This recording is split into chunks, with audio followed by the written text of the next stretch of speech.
மத்தேயு 6ஆம் அதிகாரம்.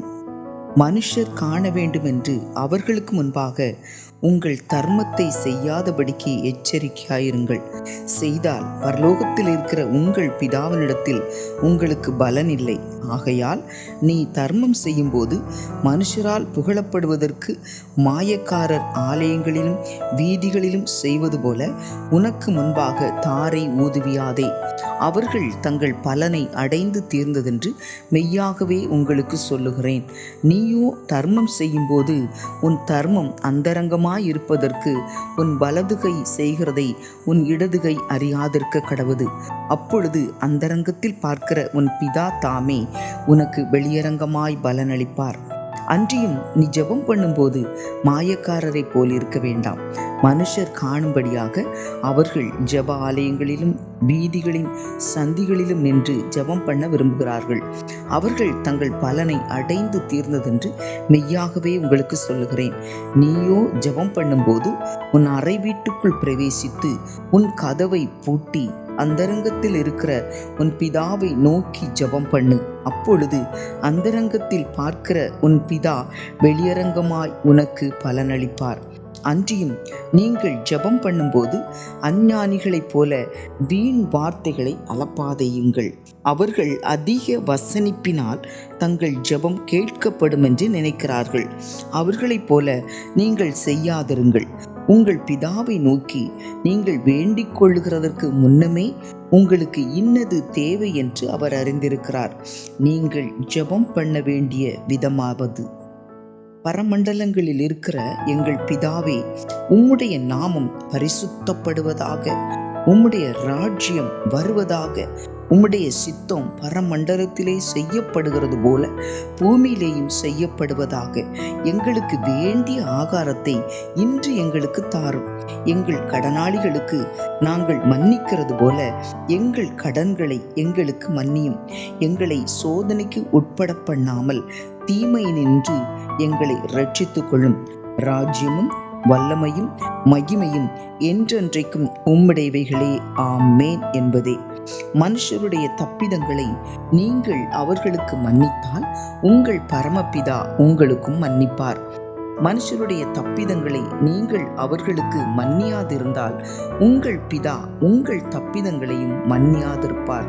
நீங்கள் உபவாசிக்கும் போது மாயக்காரரை போல முகவாடலாய் இராதேயுங்கள். அவர்கள் உபவாசிக்கிறதை மனுஷர் காணும் பொருட்டாக தங்கள் முகங்களை வாட பண்ணுகிறார்கள். அவர்கள் தங்கள் பலனை அடைந்து தீர்ந்ததென்று மெய்யாகவே உங்களுக்கு சொல்லுகிறேன். நீயோ உபவாசிக்கும் போது அந்த உபவாசம் மனுஷர்களுக்கு காணப்படாமல் அந்தரங்கத்தில் இருக்கிற உன் பிதாவுக்கே காணப்படும்படியாக உன் தலைக்கு எண்ணெய் பூசி உன் முகத்தை கழுவு. அப்பொழுது அந்தரங்கத்தில் பார்க்கிற உன் பிதா உனக்கு வெளியரங்கமாய் பலனளிப்பார். பூமியிலே உங்களுக்கு பொக்கிஷங்களை சேர்த்து வைக்க வேண்டாம். இங்கே பூச்சியும் துருவும் அவைகளை கெடுக்கும். இங்கே திருடரும் கன்னமிட்டு திருடுவார்கள். பரலோகத்திலே உங்களுக்கு பொக்கிஷங்களை சேர்த்து வையுங்கள்.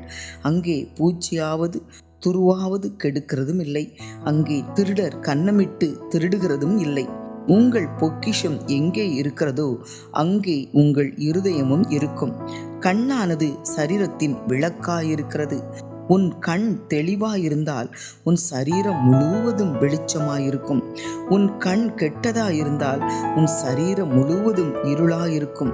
இப்படி உன்னிலுள்ள வெளிச்சம் இருளாயிருந்தால் அவ்விருள் எவ்வளவு அதிகமாயிருக்கும். 2 எஜமான்களுக்கு ஊழியம் செய்ய ஒருவனாலும் கூடாது. ஒருவனை பகைத்து மற்றவனை சிநேகிப்பான், அல்லது ஒருவனை பற்றி கொண்டு மற்றவனை அசட்டை பண்ணுவான். தேவனுக்கும் உலகப் பொருளுக்கும் ஊழியம் செய்ய உங்களால் கூடாது. ஆகையால் எண்ணத்தை உண்போம் எண்ணத்தை குடிப்போம் என்று உங்கள் ஜீவனுக்காகவும் எண்ணத்தை உடுப்போம் என்று உங்கள் சரீரத்துக்காகவும் கவலைப்படாதிருங்கள் என்று உங்களுக்கு சொல்லுகிறேன். ஆகாரத்தை பார்க்கிலும் ஜீவனும் உடையை பார்க்கிலும் சரீரமும் விசேஷித்தவைகள் அல்லவா? ஆகாயத்து பட்சிகளை கவனித்து பாருங்கள். அவைகள் விதைக்கிறதும் இல்லை, அறுக்கிறதும் இல்லை, களஞ்சியங்களில் சேர்த்து வைக்கிறதும் இல்லை. அவைகளையும் உங்கள் பரமபிதா பிழைப்பூட்டுகிறார்.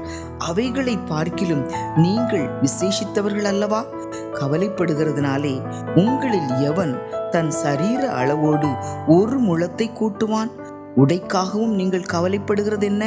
காட்டு புஷ்பங்கள் எப்படி வளருகிறதென்று கவனித்து பாருங்கள். அவைகள் உழைக்கிறதும் இல்லை, நூற்கிறதும் இல்லை. என்றாலும் சாலமோன் முதலாய் தன் சர்வ மகிமையிலும் அவைகளில் ஒன்றை போலாகிலும் உடுத்தியிருந்தது இல்லை என்று உங்களுக்கு சொல்லுகிறேன்.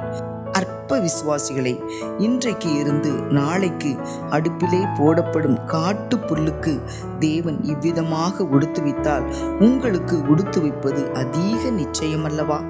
ஆகையால் எண்ணத்தை உண்போம், எண்ணத்தை குடிப்போம், எண்ணத்தை உடுப்போம் என்று கவலைப்படாதிருங்கள். இவைகளெல்லாம் அஞ்ஞானிகள் நாடி தேடுகிறார்கள்.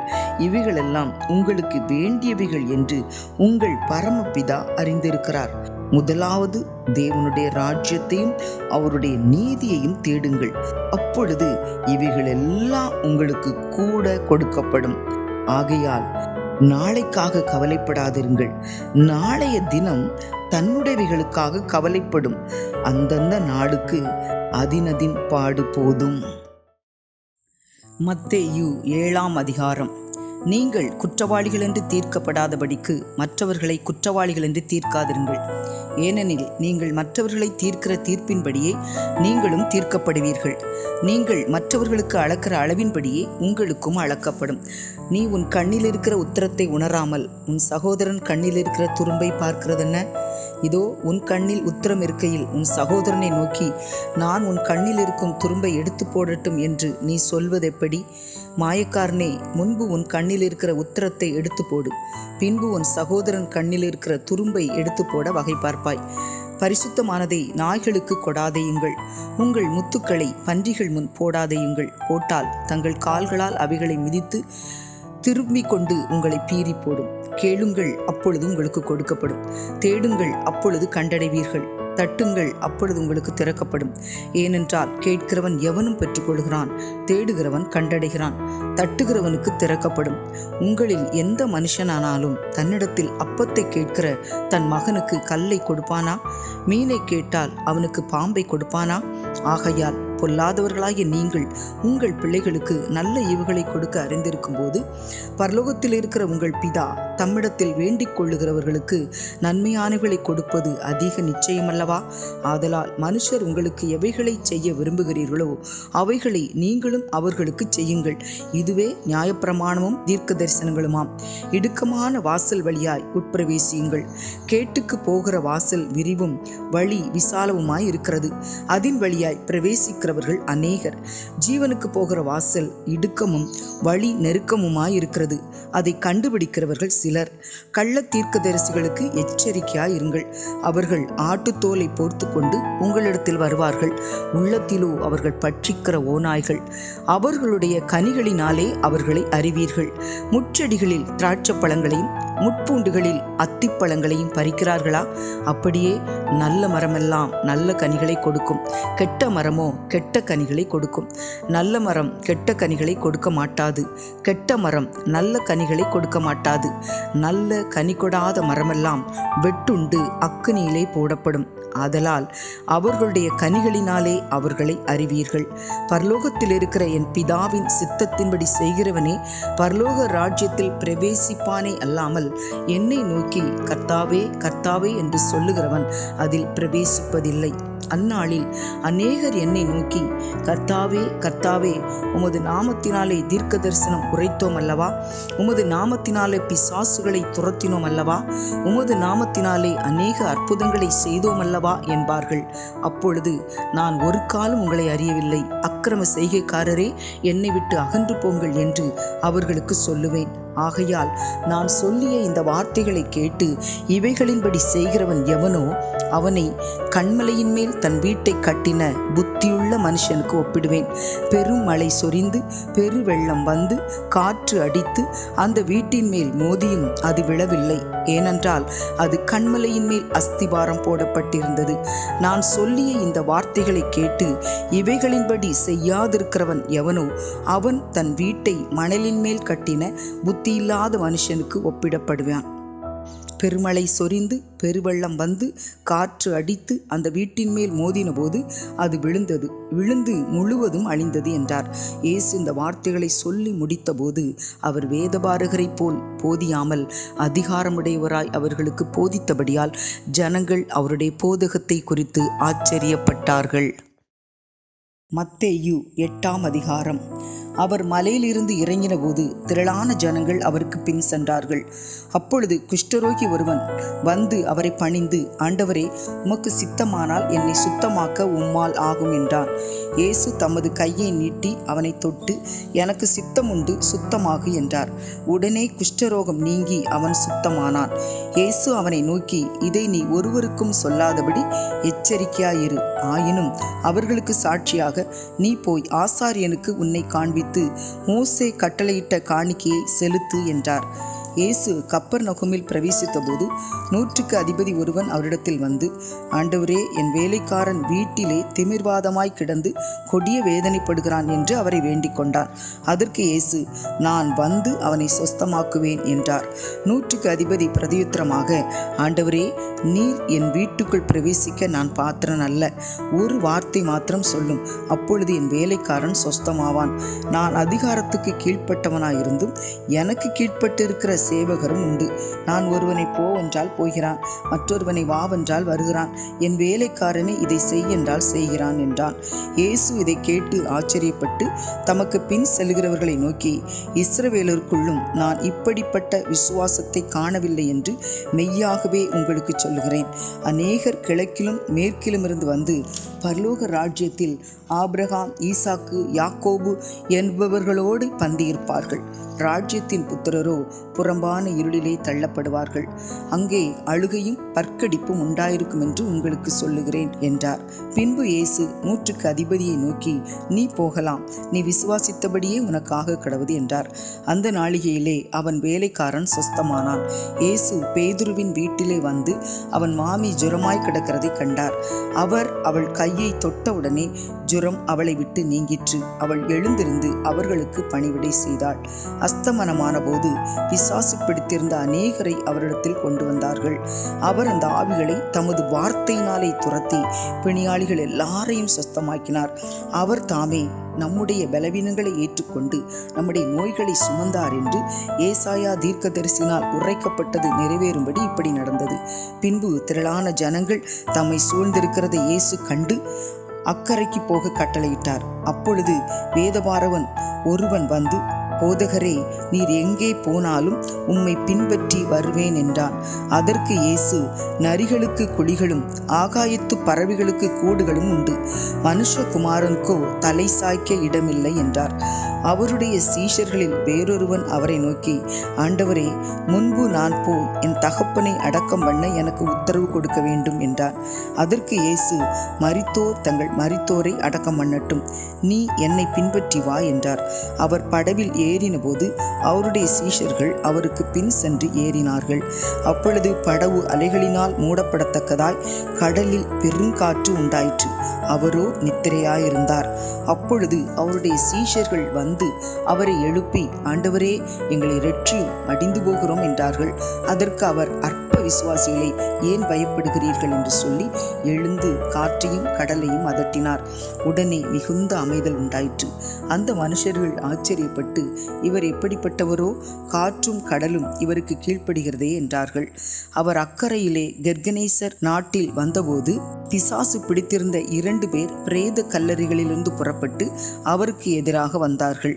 அவர்கள் மிகவும் கொடியராயிருந்தபடியால் அந்த வழியாக ஒருவனும் நடக்கக்கூடாதிருந்தது. அவர்கள் அவரை நோக்கி, இயேசுவே, தேவனுடைய குமாரனே, எங்களுக்கும் உமக்கும் என்ன? காலம் வரும் முன்னே எங்களை வேதனைப்படுத்த இங்கே வந்தீரோ என்று கூப்பிட்டார்கள். அவர்களுக்கு கொஞ்ச தூரத்தில் அநேகம் பன்றிகள் கூட்டமாக மேய்ந்து கொண்டிருந்தன.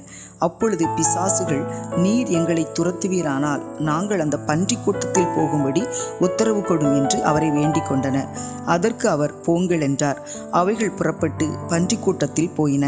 அப்பொழுது பன்றி கூட்டமெல்லாம் உயர்ந்த மேட்டிலிருந்து கடலிலே பாய்ந்து ஜலத்தில் மாண்டு போயின. அவைகளை மேய்த்தவர்கள் ஓடி பட்டணத்தில் சென்று இந்த சங்கதிகள் எல்லாவற்றையும் பிசாசு பிடித்திருந்தவர்களுக்கு சம்பவித்தவைகளையும் அறிவித்தார்கள். அப்பொழுது அந்த பட்டணத்தார் யாவரும் இயேசுவுக்கு எதிர்கொண்டு வந்து அவரை கண்டு தங்கள் எல்லைகளை விட்டு போகும்படி அவரை வேண்டிக் கொண்டார்கள். மத்தேயு 9ஆம் அதிகாரம். அப்பொழுது அவர் படவில் ஏறி இக்கரைப்பட்டு தம்முடைய பட்டணத்திற்கு வந்தார். அங்கே படுக்கையிலே கிடந்த ஒரு திமிர்வாதக்காரனை அவரிடத்தில் கொண்டு வந்தார்கள். இயேசு அவர்களுடைய விசுவாசத்தை கண்டு திமிர்வாதக்காரனை நோக்கி, மகனே, திடன்கொள், உன் பாவங்கள் உனக்கு மன்னிக்கப்பட்டது என்றார். அப்பொழுது வேதபாரகரில் சிலர், இவன் தேவ தூஷணம் சொல்லுகிறான் என்று தங்கள் உள்ளத்தில் சொல்லிக் கொண்டார்கள். இயேசு அவர்கள் நினைவுகளை அறிந்து, நீங்கள் உங்கள் இருதயங்களில் பொல்லாதவைகளை சிந்திக்கிறது என்ன? உன் பாவங்கள் மன்னிக்கப்பட்டது என்று சொல்வதோ, எழுந்து நடவென்று சொல்வதோ எது எளிது? பூமியிலே பாவங்களை மன்னிக்க மனுஷகுமாரனுக்கு அதிகாரம் உண்டென்பதை நீங்கள் அறிய வேண்டும் என்று சொல்லி திமிர்வாதக்காரனை நோக்கி, நீ எழுந்து உன் படுக்கையை எடுத்துக்கொண்டு உன் வீட்டுக்கு போ என்றார். உடனே அவன் எழுந்து தன் வீட்டுக்கு போனான். ஜனங்கள் அதை கண்டு ஆச்சரியப்பட்டு மனுஷருக்கு இப்படிப்பட்ட அதிகாரத்தை கொடுத்தவராகிய தேவனை மகிமைப்படுத்தினார்கள். இயேசு அவ்விடம் விட்டு புறப்பட்டு போகையில் ஆயத்துறையில் உட்கார்ந்திருந்த மத்தேயு என்னும் ஒரு மனுஷனை கண்டு, எனக்கு பின் சென்று வா என்றார். அவன் எழுந்து அவருக்கு பின் சென்றான். பின்பு அவர் வீட்டிலே போஜன பந்தி இருக்கையில் அநேக ஆயக்காரரும் பாவிகளும் வந்து இயேசுவோடும் அவர் சீஷரோடும் கூட பந்தி இருந்தார்கள். பரிசேயர் அதை கண்டு அவருடைய சீஷர்களை நோக்கி, உங்கள் போதகர் ஆயக்காரரோடும் பாவிகளோடும் போஜனம் பண்ணுகிறது என்னவென்று கேட்டார்கள். இயேசு அதை கேட்டு, பிணியாளிகளுக்கு வைத்தியன் வேண்டியதை அல்லாமல் சுகமுள்ளவர்களுக்கு வேண்டியதில்லை, பலியை அல்ல இரக்கத்தையே விரும்புகிறேன் என்பதின் கருத்து இன்னதென்று போய் கற்றுக்கொள்ளுங்கள். நீதிமான்களை அல்ல பாவிகளையே மனம் திரும்புகிறதற்கு அழைக்க வந்தேன் என்றார். அப்பொழுது யோவானுடைய சீஷர் அவரிடத்தில் வந்து, நாங்களும் பரிசேயரும் அநேகந்தரம் உபவாசிக்கிறோமே, உம்முடைய சீஷர் உபவாசியாமல் இருக்கிறது என்னவென்று கேட்டார்கள். அதற்கு இயேசு, மணவாளன் தங்களோடு இருக்கையில் மணவாளனுடைய தோழர் துயரப்படுவார்களா? மணவாளன் அவர்களை விட்டு எடுபடும் நாட்கள் வரும், அப்பொழுது உபவாசிப்பார்கள். ஒருவனும் கோடி துண்டை பழைய வஸ்திரத்தோடு இணைக்க மாட்டான். இணைத்தால் அதனோடு இணைத்த துண்டு வஸ்திரத்தை அதிகமாய் கிழிக்கும், பீறலும் அதிகமாகும்.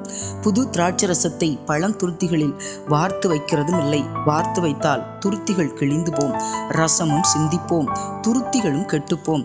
புது ரசத்தை புது துருத்திகளில் வார்த்து வைப்பார்கள், அப்பொழுது இரண்டும் பத்திரப்பட்டிருக்கும் என்றார்.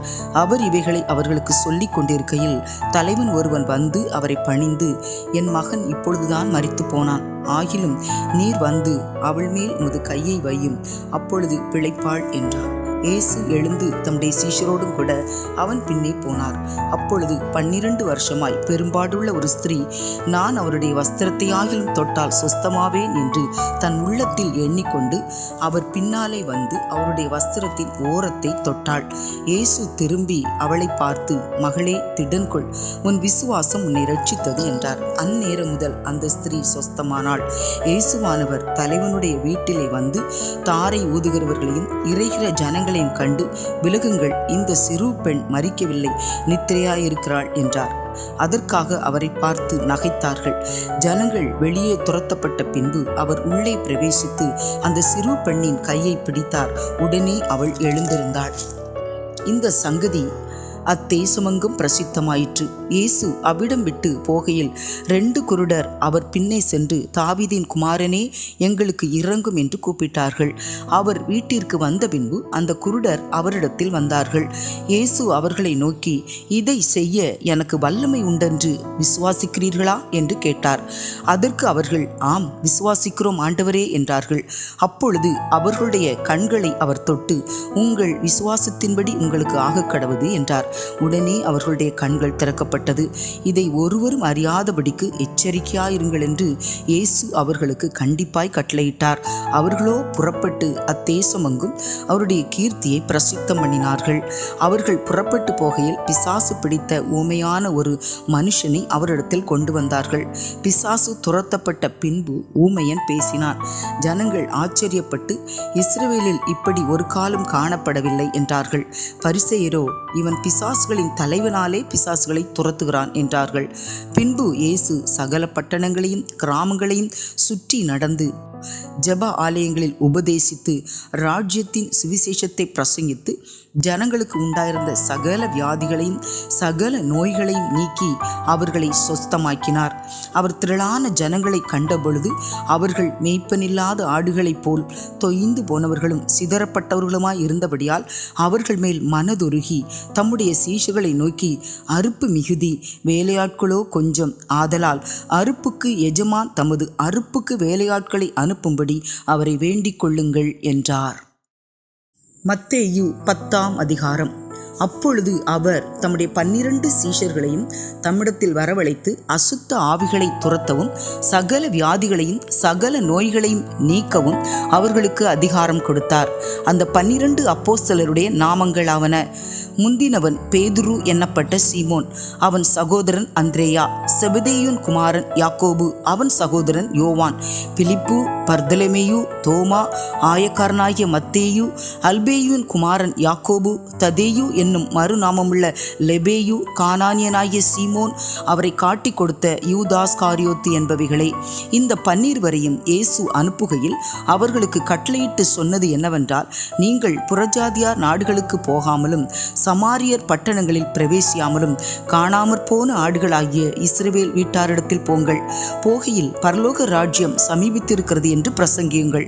வியாதி உள்ளவர்களை சொஸ்தமாக்குங்கள், குஷ்டரோகிகளை சுத்தம் பண்ணுங்கள், மரித்தோரை எழுப்புங்கள், பிசாசுகளை துரத்துங்கள். இலவசமாய் பெற்றீர்கள், இலவசமாய் கொடுங்கள். உங்கள் கச்சைகளில் பொன்னையாவது வெள்ளியையாவது செம்பையாவது வழிக்காக பையையாவது 2 அங்கிகளையாவது பாதரட்சைகளையாவது தடியையாவது தேடி வைக்க வேண்டாம். வேலைக்காரன் தன் ஆகாரத்துக்கு பாத்திரனாயிருக்கிறான். எந்த பட்டணத்திலாவது கிராமத்திலாவது நீங்கள் பிரவேசிக்கும் போது அதிலே பாத்திரமானவன் யாரென்று விசாரித்து நீங்கள் புறப்படும் அளவும் அவனிடத்தில் தங்குங்கள். ஒரு வீட்டுக்குள் பிரவேசிக்கும் போது அதை வாழ்த்துங்கள். அந்த வீடு பாத்திரமாயிருந்தால் நீங்கள் கூறின சமாதானம் அவர்கள் மேல் வரக்கடவது. அபாத்திரமாயிருந்தால் நீங்கள் கூறின சமாதானம் உங்களிடத்திற்கு திரும்ப கடவது. எவனாகிலும் உங்களை ஏற்றுக்கொள்ளாமலும் உங்கள் வார்த்தைகளை கேளாமலும் போனால் அந்த வீட்டையாவது பட்டணத்தையாவது விட்டு புறப்படும் போது உங்கள் கால்களில் படிந்த தூசியை உதறி போடுங்கள். நியாயத்தீர்ப்பு நாளிலே அந்த பட்டணத்திற்கு நேரிடுவதை பார்க்கிலும் சோதோம் கொமரா நாட்டிற்கு நேரிடுவது லகுவாயிருக்கும் என்று மெய்யாகவே உங்களுக்கு சொல்லுகிறேன். ஆடுகளை ஓநாய்களுக்குள்ளே அனுப்புகிறது போல இதோ நான் உங்களை அனுப்புகிறேன். ஆகையால் சர்ப்பங்களைப் போல விண்ணா உள்ளவர்களும் புறாக்களைப் போல கபடற்றவர்களுமாயிருங்கள். மனுஷரை குறித்து எச்சரிக்கையாயிருங்கள். அவர்கள் உங்களை ஆலோசனை சங்கங்களுக்கு ஒப்புக்கொடுத்து தங்கள் ஜெப ஆலயங்களில் உங்களை வாரினால் அடிப்பார்கள். அவர்களுக்கும் புறஜாதியாருக்கும் சாட்சியாக என் நிமித்தம் அதிபதிகளுக்கு முன்பாகவும் ராஜாக்களுக்கு முன்பாகவும் கொண்டு போகப்படுவீர்கள். அவர்கள் உங்களை ஒப்புக் கொடுக்கும் போது எப்படி பேசுவோம் என்றும் என்னத்தை பேசுவோம் என்றும் கவலைப்படாதிருங்கள். நீங்கள் பேச வேண்டுவது அந்நேரத்தில் உங்களுக்கு அருளப்படும். பேசுகிறவர்கள் நீங்கள் அல்ல, உங்கள் பிதாவின் ஆவியானவரே உங்களிலிருந்து பேசுகிறவர். சகோதரன் தன் சகோதரனையும் தகப்பன் தன் பிள்ளையையும் மரணத்துக்கு ஒப்புக் கொடுப்பார்கள். பெற்றாருக்கு விரோதமாய் பிள்ளைகள் எழும்பி அவர்களை கொலை செய்வார்கள். என் நாமத்தின் நிமித்தம் நீங்கள் எல்லாராலும் பகைக்கப்படுவீர்கள். முடிவு பரியந்தம் நிலைத்திருப்பவனே ரட்சிக்கப்படுவான். ஒரு பட்டணத்தில் உங்களை துன்பப்படுத்தினால் மறு பட்டணத்திற்கு ஓடிப்போங்கள். மனுஷகுமாரன் வருவதற்குள்ளாக நீங்கள் இஸ்ரவேலருடைய பட்டணங்களையெல்லாம் சுற்றி முடியாதென்று மெய்யாகவே உங்களுக்கு சொல்லுகிறேன். சீஷன் தன் போதகனிலும் வேலைக்காரன் தன் எஜமானிலும் மேற்பட்டவன் அல்ல. சீஷன் தன் போதகனைப் போலவும் வேலைக்காரன் தன் எஜமானைப் போலவும் இருப்பது போதும். வீட்டெஜமானையே பெயல்செபூல் என்று சொன்னார்களானால் அவன் வீட்டாரை அப்படி சொல்வது அதிக நிச்சயமல்லவா? அவர்களுக்கு பயப்படாதிருங்கள். வெளியாக்கப்படாத மறைபொருளும் இல்லை, அறியப்படாத இரகசியமும் இல்லை. நான் உங்களுக்கு இருளில் சொல்லுகிறதை நீங்கள் வெளிச்சத்திலே சொல்லுங்கள், காதில் கேட்கிறதை நீங்கள் வீடுகளின் மேல் பிரசித்தம் பண்ணுங்கள். ஆத்துமாவை கொல்ல வல்லவர்களாயிராமல் சரீரத்தை மாத்திரம் கொல்லுகிறவர்களுக்கு நீங்கள் பயப்பட வேண்டாம். ஆத்துமாவையும் சரீரத்தையும் நரகத்திலே அழிக்க வல்லவருக்கே பயப்படுங்கள். ஒரு காசுக்கு 2 அடைக்கலான் குருவிகளை விற்கிறார்கள் அல்லவா? ஆயினும் உங்கள் பிதாவின் சித்தம் இல்லாமல் அவைகளில் ஒன்றாகிலும் தரையிலே விழாது. உங்கள் தலையிலுள்ள மயிரெல்லாம் எண்ணப்பட்டு இருக்கிறது. ஆதலால் பயப்படாதிருங்கள். அநேகம் அடைக்கலான் குருவிகளை பார்க்கிலும் நீங்கள் விசேஷித்தவர்களாய் இருக்கிறீர்கள். மனுஷர் முன்பாக என்னை அறிக்கை பண்ணுகிறவன் எவனோ அவனை நானும் பரலோகத்தில் இருக்கிற என் பிதாவின் முன்பாக அறிக்கை பண்ணுவேன். மனுஷர் முன்பாக என்னை மறுதலிக்கிறவன் எவனோ அவனை நானும் பரலோகத்தில் இருக்கிற என் பிதாவின் முன்பாக மறுதலிப்பேன். பூமியின் மேல் சமாதானத்தை அனுப்ப வந்தேன் என்று எண்ணாதிருங்கள். சமாதானத்தை அல்ல, பட்டயத்தையே அனுப்ப வந்தேன். எப்படி எனில், மகனுக்கும் தகப்பனுக்கும் மகளுக்கும் தாய்க்கும் மருமகளுக்கும் மாமிக்கும் பிரிவினை உண்டாக்க வந்தேன். ஒரு மனுஷனுக்கு சத்துருக்கள் அவன் வீட்டாரே. தகப்பனையாவது தாயையாவது என்னிலும் அதிகமாய் நேசிக்கிறவன் எனக்கு பாத்திரன் அல்ல. மகனையாவது மகளையாவது என்னிலும் அதிகமாய் நேசிக்கிறவன் எனக்கு பாத்திரன் அல்ல.